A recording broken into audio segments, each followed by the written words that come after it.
বাংলাদেশে প্রফেসর ইউনূস সরকারের আমলে বহু সাংবাদিক নির্যাতনের ঘটনা ঘটেছে। শত শত সাংবাদিককে বিভিন্ন মামলায়, হত্যা মামলায় ফাঁসিয়ে কারাগারে রাখার ঘটনা যেমন ঘটেছে, শত শত সাংবাদিকের অ্যাক্রেডিটেশন কার্ড বাতিল করে দেওয়া হয়েছে, প্রেস ক্লাবের সদস্যপদ বাতিল করে দেওয়া হয়েছে, বিভিন্ন গণমাধ্যম থেকে জোর করে চাকরিচ্যুত করা হয়েছে।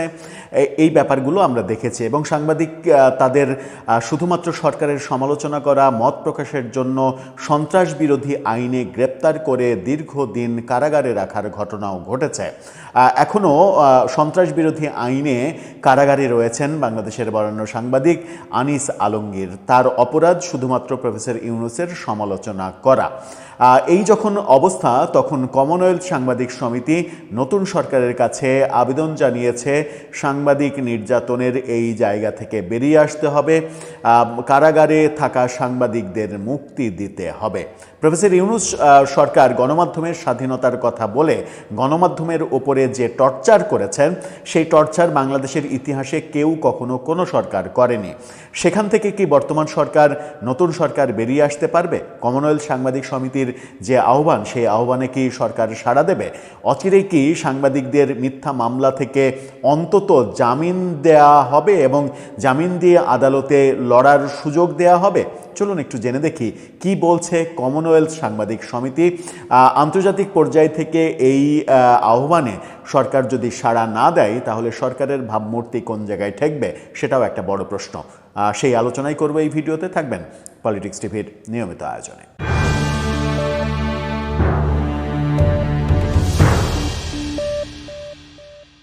দর্শক, বলছিলাম কমনওয়েলথ সাংবাদিক সমিতি থেকে আবেদন জানানো হয়েছে সরকারের কাছে। সেই আবেদনে তারা বলেছে সাংবাদিক নির্যাতন বন্ধ করতে হবে এবং সাংবাদিকদের মুক্তি দিতে হবে।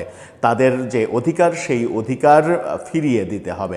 অধিকার মানে হচ্ছে যে আপনি মামলা, যে কারো বিরুদ্ধে মামলা হতেই পারে, কিন্তু সেই মামলায় আপনি জামিন দেবেন না, জোর করে আটকে রাখবেন, মব করবেন, মব করে আবার তাকে গ্রেপ্তারের নাটক করবেন, নতুন করে মামলা দিয়ে সন্ত্রাস বিরোধী আইনে তাকে কারাগারে ঢুকিয়ে দেবেন, রিমান্ডে নেবেন। এই ন্যাক্কারজনক ঘটনাগুলো শুধুমাত্র সমালোচনা করার জন্যই যদি করেন, তাহলে দলীয় সরকারই ভালো ছিল। তাহলে অন্তর্বর্তীকালীন সরকার মহাপণ্ডিত, মহা ক্ষমতাধর কিংবা মহাবরেণ্য ব্যক্তিদের নিয়ে গঠিত সরকারের কি প্রয়োজন বাংলাদেশে? সেটা তো একটা বড় বিষয়। যদিও বিগত সরকারের উপদেষ্টা রিজওয়ানা হাসান তিনি খুব গর্ব করে বলেছিলেন যে 54 বছরে রাজনীতিবিদরা যদি কিছু করতে পারত, তাহলে তো আমাদের আসতে হতো না। তারা এসে যে কি করেছেন, সেটা তো আমরা এখন হাড়ে হাড়ে টের পাচ্ছি। কি বলছে কমনওয়েলথ সাংবাদিক সমিতি?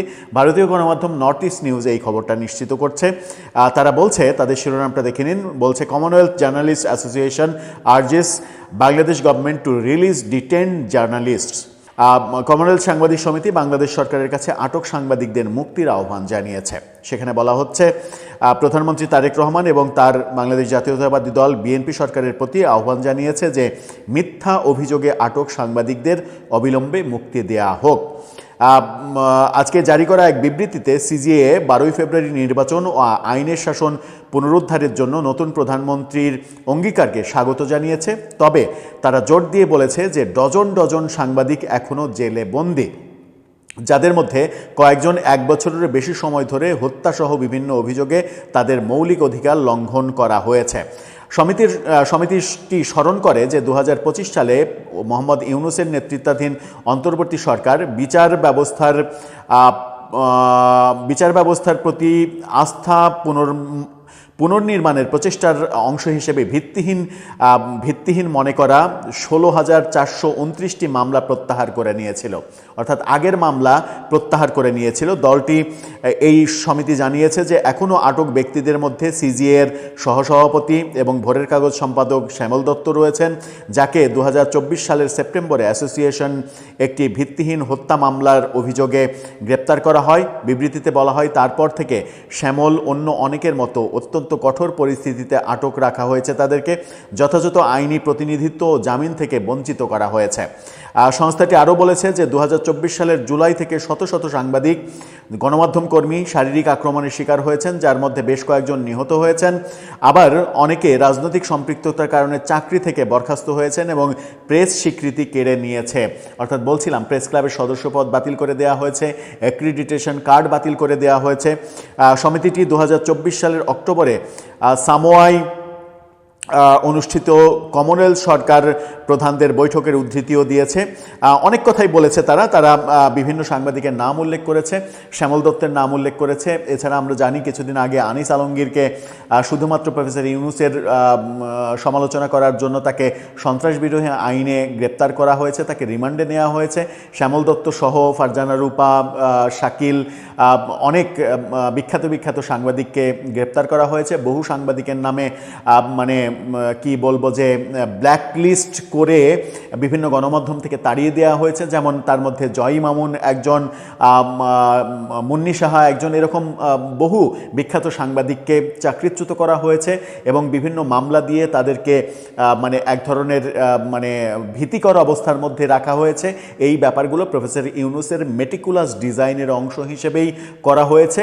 যারা কিনা প্রফেসর ইউনূসের একটু সমালোচনা করেছে তাদেরকেই প্রফেসর ইউনূস বিভিন্নভাবে শায়েস্তা করার চেষ্টা করেছেন। আর যারা চাটুকারিতা করেছে তাকে তেল দিয়েছেন, বলেছেন যে আপনি আরও 10 বছর, 15 বছর, 50 বছর থাকেন, তাদের কপালে জুটেছে বহু পুরস্কার। এই রকম এবং বিশ্বের অন্যতম বড় মানে চাটুকার প্যানেল তিনি নিয়োগ দিয়েছিলেন তার প্রেস উইংয়ে। সেগুলোও আমরা দেখেছি যে কিভাবে মানে সরকার প্রধানের চাটুকারিতা করতে হয়, কিভাবে তেল দিতে হয়, তৈলমর্দন করে খুশি করতে হয় এবং কিভাবে মিথ্যা বানোয়াট আশ্বাস দিয়ে সরকারের নামে জাতিকে মানে এক ধরনের প্রতারণা করতে হয়, সেই প্রসেসগুলো তারা খুব ভালো জানতেন এবং সেই ব্যাপারগুলোই আমরা দেখেছি প্রথম আলো, ডেইলি স্টার কিভাবে পুড়িয়ে দেওয়া হয়েছে, গণমাধ্যমের ওপরে আক্রমণ এবং সাংবাদিকদের ওপরে আক্রমণ। সেই ব্যাপারগুলো একটা নিত্য নৈমিত্তিক ঘটনা ঘটেছিল এবং বাংলাদেশের ইতিহাসে তো বটেই, বিশ্ব ইতিহাসে খুঁজে বের করা খুব মুশকিল প্রথম আলো, ডেইলি স্টারে যে ঘটনা ঘটিয়েছে অন্তর্বর্তীকালীন সরকার। এখন সরকারের আইন উপদেষ্টা সেদিন দেখলাম প্রথম আলো সফরে গিয়ে বলছেন যে এটা ন্যাক্কারজনক ঘটনা, এটা অত্যন্ত দুঃখজনক ঘটনা, হ্যাঁ আমরা পারিনি, আমরা ব্যর্থ হয়েছি, এরকম ম্যান করছেন বিড়ালের মতো। অথচ আবার প্রথম আলোই নির্লজ্জের মতো তার ইন্টারভিউ নিয়ে সেটা তাদের প্ল্যাটফর্মে প্রচার করছে। অথচ এই আইন উপদেষ্টা প্রথম আলোতে কলাম লিখেই জীবনের একটা বড় ব্যয় নির্বাহ করেছেন আজীবন। সেই ব্যাপারগুলো আমরা দেখেছি।